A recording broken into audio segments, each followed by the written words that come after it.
আসসালামু আলাইকুম ভিউয়ার্স, আজকে আমি ফ্রাইডে। তো ফ্রাইডেতে কি করব, কোথায় কি করব এটা না জেনে শুনেই সকালে একটু বের হয়ে পড়লাম, কারণ আজকে ফ্রাইডে নামাজ পড়তে হবে। তো আমি ঠিক করলাম নামাজ যেহেতু পড়বো আজকে ঢাকার মধ্যে না, আমার পেজটার নাম যেহেতু গ্রামের কাছে, আমি কোনো গ্রামের কাছে কোনো একটা মসজিদে যেয়ে নামাজ পড়ব, আর এই জন্যই বের হয়ে পড়া।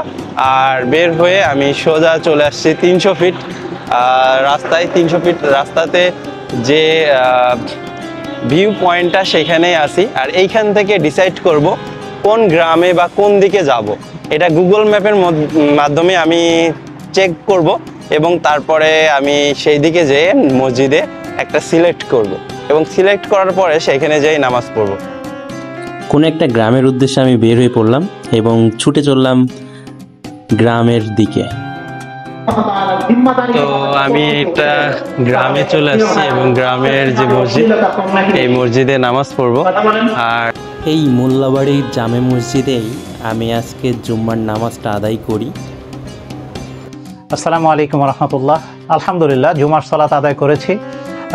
আমাদের এক প্রিয় ভাই যিনি রামপুরাতে অবস্থান করেন, আমাদের প্রিয় সুমন ভাই, ওনার একটা পেজ রয়েছে গ্রামের কাছে।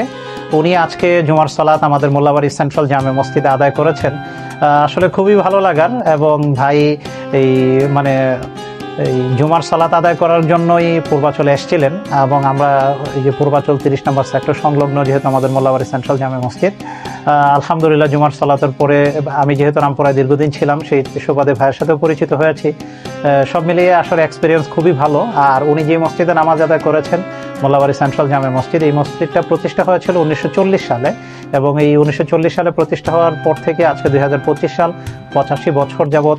এবং এই মসজিদটা আবার সংস্কারের মধ্য দিয়ে আলহামদুলিল্লাহ যথেষ্ট গর্জিয়াসভাবে মুসল্লিদের জন্য করা হয়েছে। প্রপার সালাত আদায় করার জন্য মুসল্লিদের ব্যবস্থা রয়েছে আলহামদুলিল্লাহ। সুতরাং ভাই যে বিষয়গুলো ক্যাপচার করেছেন, আপনারা ইনশাআল্লাহ ওনার ব্লগে সেগুলোকে দেখতে পারবেন চমৎকারভাবে। এবং আমাদের মোল্লাবাড়ি সেন্ট্রাল জামে মসজিদ সম্পর্কে আপনারা চোখ রাখুন, আমাদের সুমন ভাইয়ের পেজ, সেখানে গ্রামের কাছে এই পেজটা আসলে আপনারা গ্রামীণ জীবনের বিভিন্ন দৃশ্যগুলো এবং শহরের আশপাশে যে বিষয়গুলো আছে সেগুলো ওনার ভিডিওর মাধ্যমে নিয়মিত ব্লগে আশা করি দেখতে পারবেন।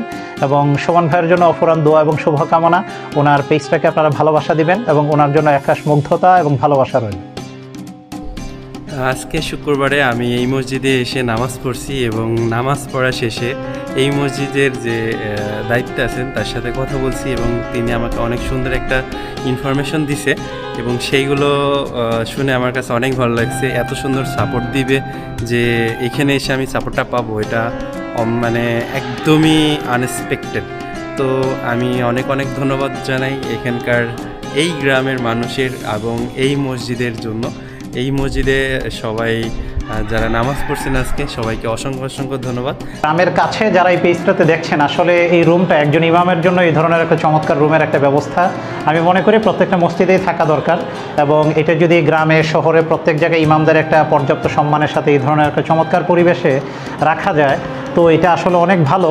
এবং আমরা এই ভাইয়ের এই ভিডিওর মাধ্যমে আমরা আসলে জানাতে চাই যে যারা দর্শকরা পরবর্তী ভিডিওটা দেখবেন, আপনাদের সবাইকে অনুরোধ থাকবে আপনারা আপনাদের ইমামদেরকে একটা পর্যাপ্ত সুন্দর পরিবেশে রাখার জন্য ইনশাআল্লাহ আমাদের পক্ষ থেকে এবং এই গ্রামের কাছে যে পেজের অ্যাডমিন আমাদের প্রিয় সুমন ভাইয়ের পক্ষ থেকে আপনাদের জন্য বিশেষভাবে নিবেদন থাকবে ইনশাআল্লাহ।